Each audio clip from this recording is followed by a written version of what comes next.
So what we're talking about today is being happy. And that's a subject that's only been really front and center for me for the last few years. I believe that I grew up thinking it was not a worthy goal to be happy. It was a worthy goal to try to make other people happy. It was a worthy goal to be good. But I love this. Thich Nat Han says, there is no way to happiness. We think if we just do everything right, we'll get there. The way is happiness, is what he says. So in thinking about being happy, I don't know, you might not have distorted thinking the way I do, but thinking about being happy, here's some questions. Number one, what is it? What does it mean to be happy? Does it mean to be just giddy all the time? Nothing bothers you, nothing brings you down, you pretend the world is not happening around you? Probably doesn't mean that. Is it okay to be happy? Is that a worthy goal? That's a thing. Is it possible to be happy with the way the world is going to hell in a handbasket? Is it perhaps your responsibility to be happy? Ooh. Is it your responsibility to be happy because as you're happy, you bring happiness to the world? And then the final question is how? Okay, if you got all the others, this is what happiness is. Yes, it's a worthy goal. I want to take responsibility for it. It is possible. How do I do it? So we're going to try to sort of answer those questions today. First of all, the definition of happiness is a state of well-being or trust or peace, contentment, which means having enough, right? When you have enough, when you are enough, when you allow yourself to feel like you are enough, don't let anyone ever tell you you are anything less, right? Less than beautiful, less than enough. And joy, which to me is delight. So all of those are parts of happiness. Peace is happiness. Trust is happiness. Enoughness is happiness. And delight in the world around you and in just the way things are, even inside you. Those are definitions of happiness that I like to work with. There's no way to happiness. Happiness is the way. So this sort of says that it's not like I have to fulfill a whole bunch of things and then get there. It says I have to decide that that's what I am in some way. And then maybe all of those things will come true. Now for me, that question, is it okay to be happy? Does anybody else have that question? Maybe not. I was brought up in a very fundamental church, and you were supposed to be happy after you're dead. That was the clear message. If you're suffering now, ooh, good on you. Because you'll get to all those other people that look happy are really miserable. And yay, they're going to hell, and you get to go to heaven. That was a simplification, but that's kind of the message that came through, and it never just seemed quite right to me. So I guess it was in my 20s I started thinking, well, would it be so bad if I was happy like now? Do I have to wait till I'm dead? And I think for me, in that asking that question, is it okay to be happy, is there was this thing about I have to do right. And I can't possibly be happy if I'm not doing right. I cannot possibly be happy if I'm not doing good. When I do right, I will get happy. Or actually, some of you who know me really well will know, when I am right, that makes me happy. There's that. There's that too. Would you rather be right or happy? I don't understand the question. Or is it that when I get myself to a place of happiness where I understand that I am enough, where I have trust, where I have peace, where I allow myself to be open to delights as they come. Not that I'm delighting in everything all the time, but that I allow my heart to be open to the delights as they come. When I am in that state, I cannot do other than right. Rightness comes from that state. I think that's what Jesus the Christ meant when the Pharisees were trying to trip him up and say, well, which is, there's all these commandments. Which one do you think is important? And he said, well, there's really only two. If you love God, love the divine, love the higher within you, and love your neighbor in the same way, see that divine in your neighbor, then you don't have to worry about any other commandments, because when you are loving God and loving your neighbor, everything else falls into place. You won't do all the things that says thou shalt not do, because happy people who are in love, as Chris Chenoweth said, happy people don't do that stuff. It's only the people who are shaming themselves and trying to blame and shame others that get into doing all of that other stuff. So, is happiness a worthy goal? We have to ask the question, am I worthy? Because if you don't believe you're worthy, you have some work to do. You have some work to do. Do I deserve it? Does anyone deserve it? I think sometimes we just need to take that word out of the vocabulary. Because you occupy space on this planet, you have a right to be happy. You don't have to deserve it. That's that if I get good enough, then I'll deserve it. How about if I have it, then I'll be good enough? Is it shame that holds you back? And then that question, is it possible? This is a hard world we're living in, y'all. I'm not going to pretend it's not. It's difficult. I'm going to quote Eleanor Roosevelt now. She said, unhappiness is an inward, not an outward thing. It is as independent of circumstances as is happiness. Consider the truly happy people you know. I think that it is unlikely that you will find that circumstances have made them happy. They have made themselves happy in spite of circumstances. And this terrible tragedy that happened last week with Marshawn Nealon, that cowboy player. He's been working his whole life, probably since he was 6 years old, with a goal to be an NFL player. And here he is, an NFL player. He made a touchdown. He made his first professional football touchdown the week before his death. And yet, money, girls, he had family, reaching life goals, all of those things that we think if we have someone to love us, if we have family, if we have money, if we have recognition, if we reach our goals, then we'll be happy. How many times have you told yourself that? When I do this, then I will be happy. It didn't make a difference for him because I'm not diagnosing him, but somewhere inside himself, he was not happy with himself. He had everything. And that's the thing, things don't make you happy. And think about the lives now that his unhappiness has touched. Those of us who know about it, his teammates, his family, people that don't even know him near and far, just reading about it or hearing about it on the news. It hurts to hear somebody, some young person that does that. And think about how many people his unhappiness has affected. And then imagine for a minute how many people are affected by your happiness. By your own happiness. You don't know. But every moment that you're in happiness, you are affecting dozens, maybe hundreds of people. And you are affecting the whole because we are all one. So is it possible? Is it possible to be happy? I believe that it is possible. Happiness is not the reward of virtue, but virtue itself, said Spinoza in 1677. Not if you're good enough, but happiness itself is virtue. Does that make sense? Your happiness is good. It means not just happiness is good, but it is goodness. The happiness inside you is goodness expressing itself into the world. Now, we're not talking about glee or schadenfreude, where I'm happy that someone else is doing poorly and I'm doing better, which is kind of what I was raised with in fundamentalism, right? They're going to go to hell, so even though I'm miserable, I'm kind of happy because I'm going to heaven someday. No, that's not true happiness.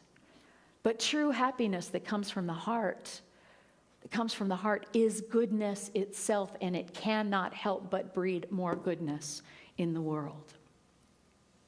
So is happiness a worthy goal? Yeah. And is it maybe your responsibility? My responsibility? I would say yes, because of our effect, if for no other reason than because of our effect on others. Our effect on the world of form, and the effect on the world in consciousness. You are sharing consciousness with everybody.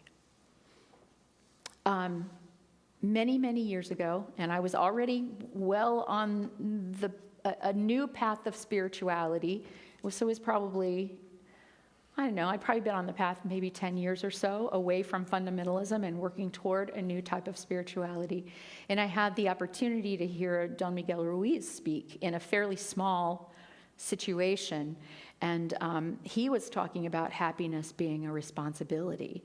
And I just, even then, that fundamentalism had a grip on me. And I said, how can I possibly be happy when so many people in the world are so unhappy? The terrible, terrible things are going on. I said, what about the proverbial starving children in India? And he said, you're not happy they don't starve?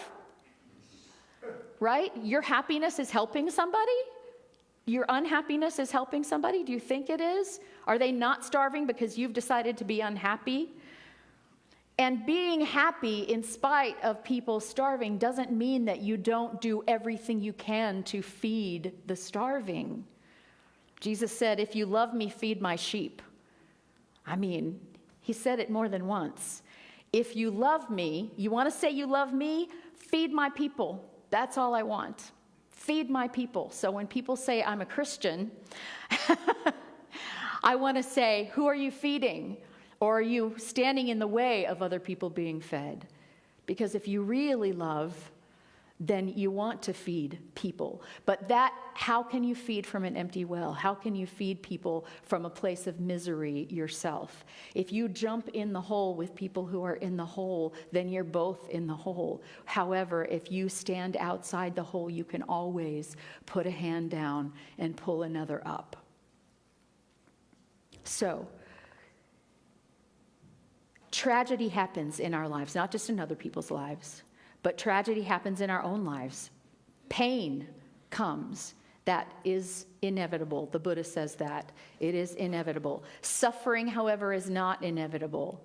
And suffering, as the Buddha defines it, or as Don Miguel Ruiz defines it, is when, okay, there was one incident, it caused you pain. Now you are replaying the incident over and over and over and over and over again. If you want to be happy, keep your mind off of your thoughts, okay? Because we continue to self-torture, right? Anybody not self-torture? Raise your hand. Yeah? We continue to self-torture. So we get to say, no, I'm making a choice not to do that. We have to become aware of it, or we can't do it. But the moment we become aware, oh, I'm actually beating myself up again about something I've already beat myself up about that happened and is not happening now. Is it happening now? If it's not happening now, then perhaps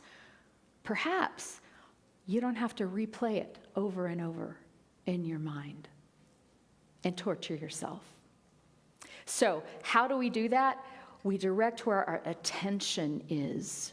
Buddhist meditation teacher Sharon Salzberg says, the difference between misery and happiness depends on what we do with our attention. So what are you focusing on? Right now in your life, are you focusing on what could come, what might happen? Are you focusing on what you wish for? Are you focusing on what you dread? Are you focusing on how everything is just really terrible and it couldn't possibly get any better? Are you focusing on the 5% that seems really, really bad? Or the 25%, or even the 50%? Or are you focusing on the 95% of people who are truly good, who are truly kind, who are helping each other in the world? Or the 75%, or even the 50%? What are you, if it's half and half, what do you focus on? What you give your attention to is what thrives. And so where are you putting your attention? Jean-Paul Sartre said that hell is other people. And that has been taken out of context because, yeah, hell is other people. Other people just cause me hell.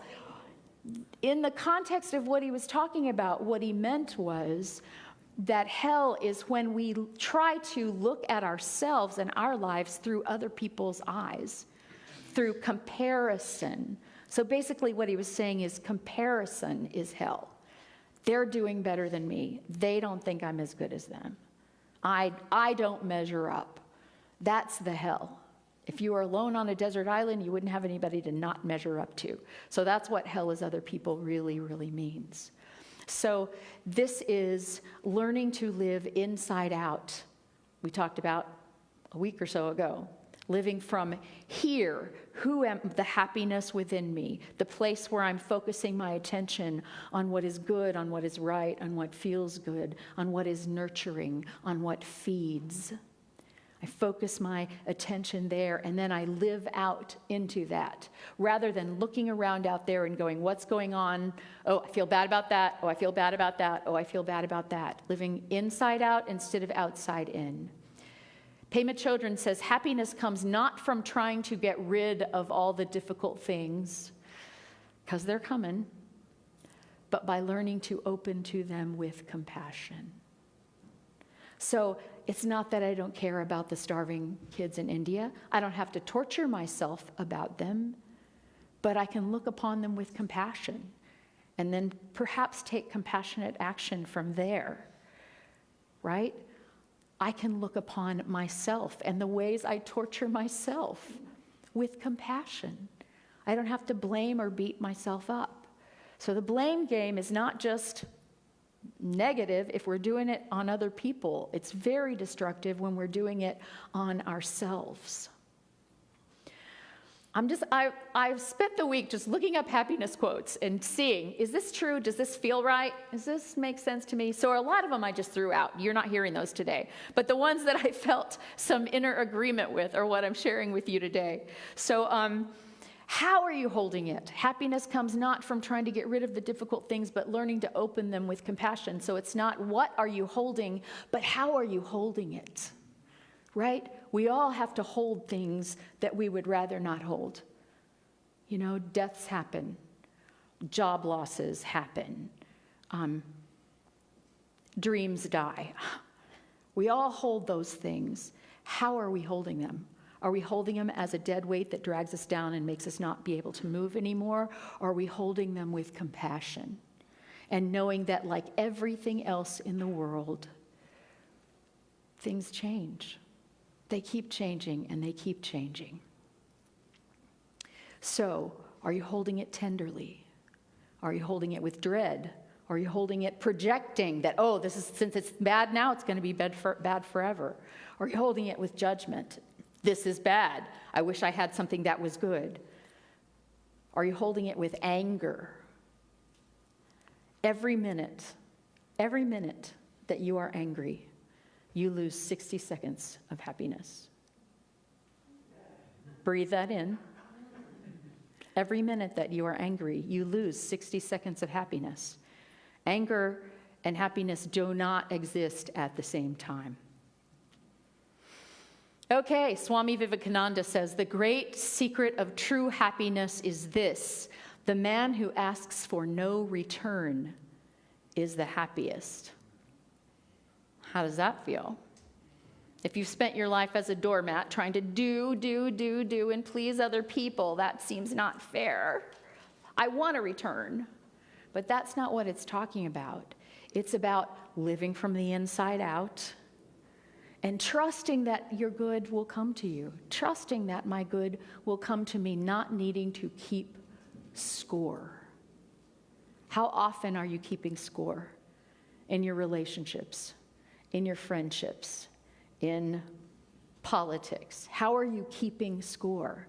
What if you didn't keep score and simply gave from your love as much as you can every moment that you remember, and trusted that the return on the investment in love is going to be love? You don't have to count it up.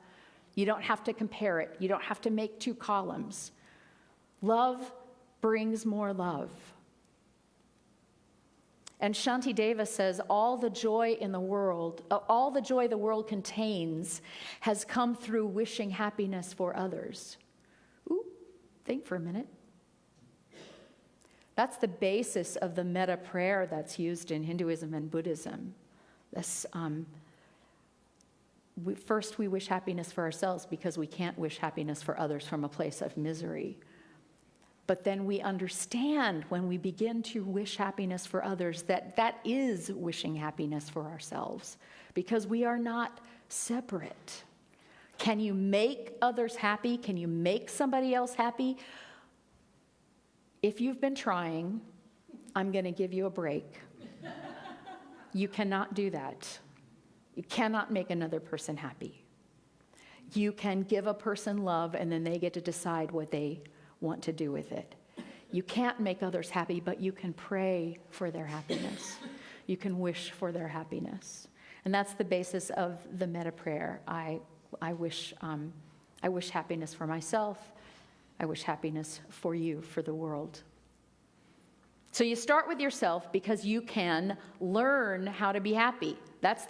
You can learn how to be happy. Do you believe you can learn how to be happy if you've been miserable?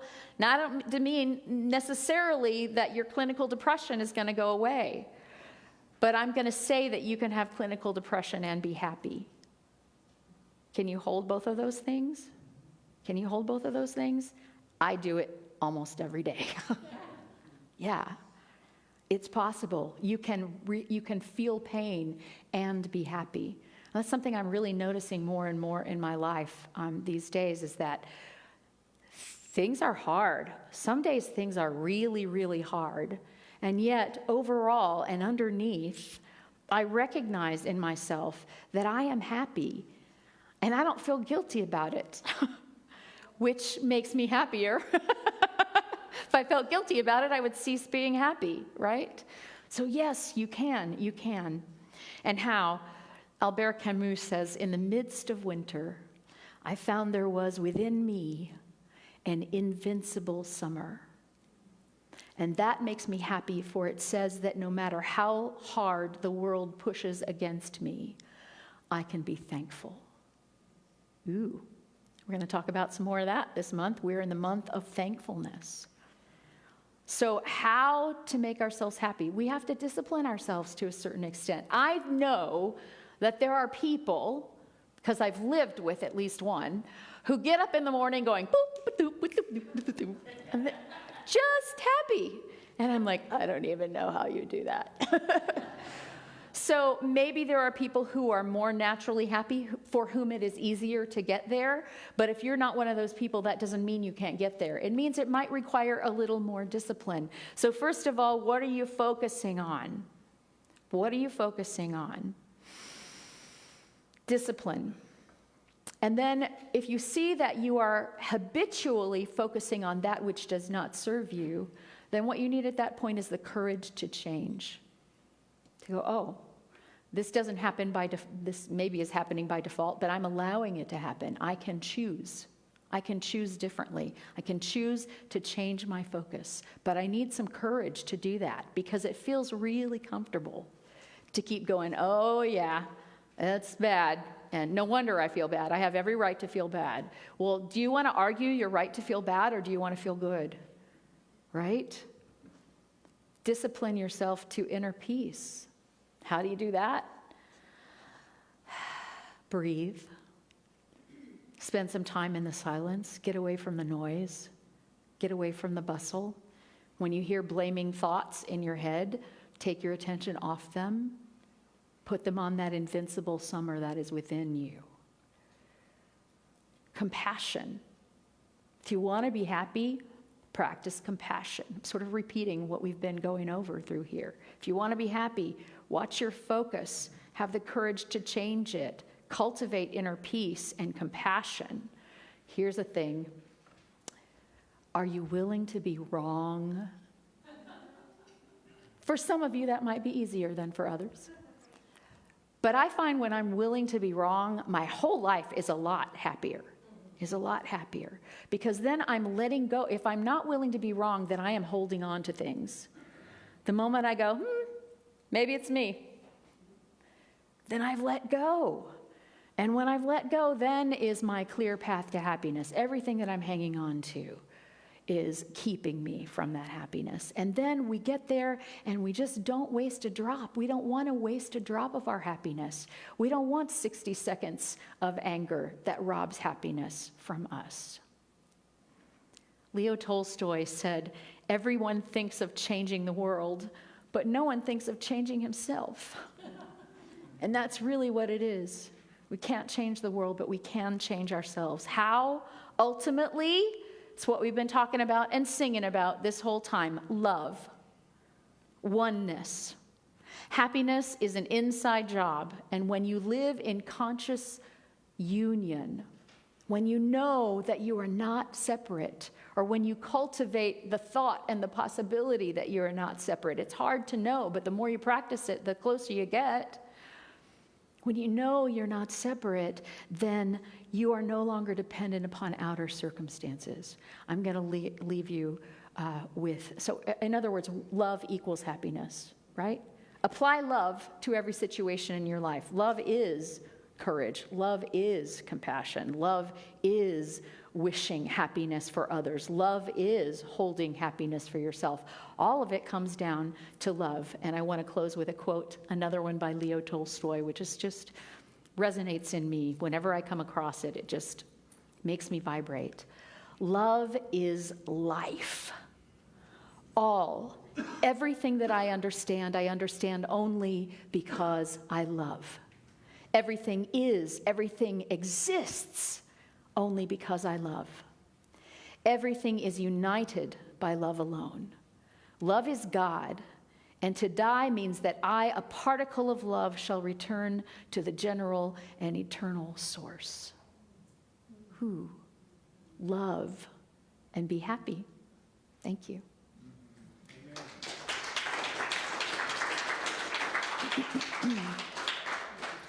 So let's take that into a short meditation because, go figure, I talked a little long. So let's just take a moment to just cultivate peace.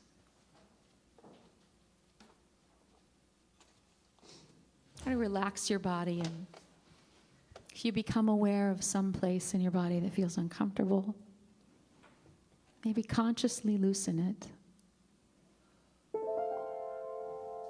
But not just loosen it, consciously send it compassion. My neck hurts. I care. Maybe I can't fix it, but I can give it my attention and my nurture. And sometimes by doing so, just breathing into it, something relaxes, something is healed.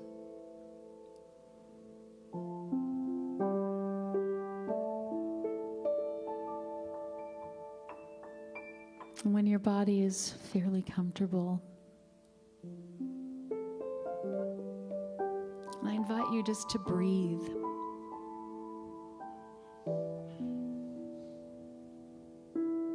Focus for a moment on how good it feels to take in air. And if you hold it for a second, you'll feel how good it feels to release it again.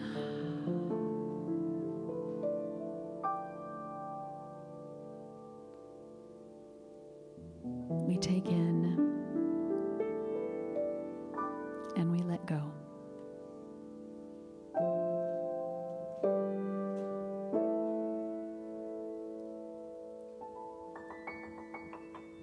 And we allow the simple peace of that to have its way in us.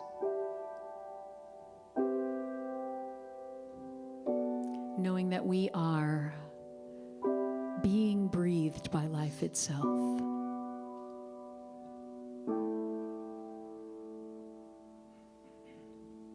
As you take in breath, consciously take in love. It's there for you.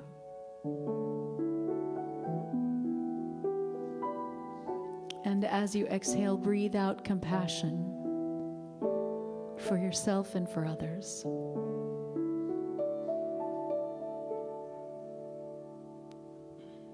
knowing that what we do, what we think, how we are in consciousness matters.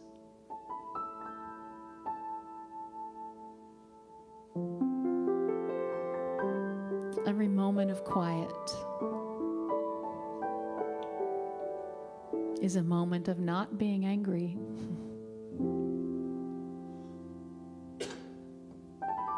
Of not being in blame and judgment.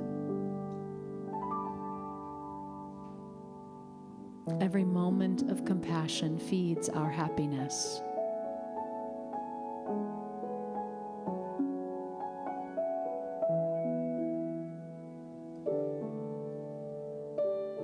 And so we resolve to just take these moments, even if it's 3 breaths at a time, while driving or at the grocery store, or it's 20 minutes sitting, and anything in between.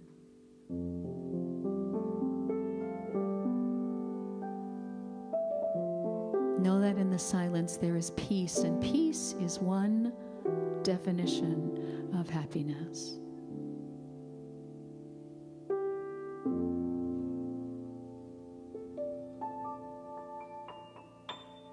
Knowing that as you are in the silence, there's nothing to do.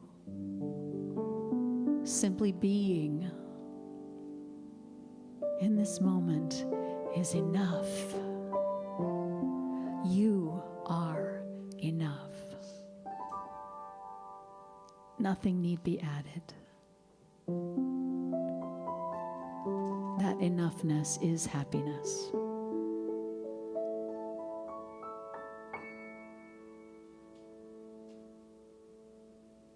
And as you hold compassion, as you hold enoughness, as you hold peace, you will find that your heart is open to delight, to joy,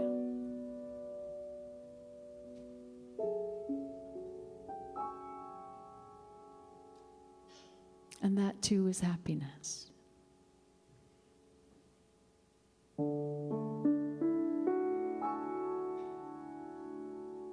We focus, we choose where to focus our attention.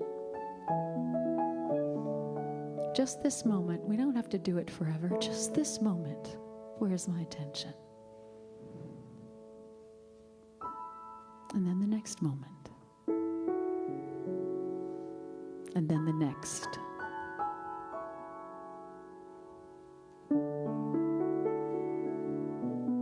And as we continue to do so, we may find that we have built a pattern, a habit of happiness.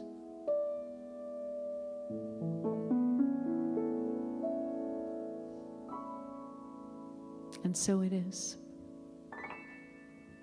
Amen.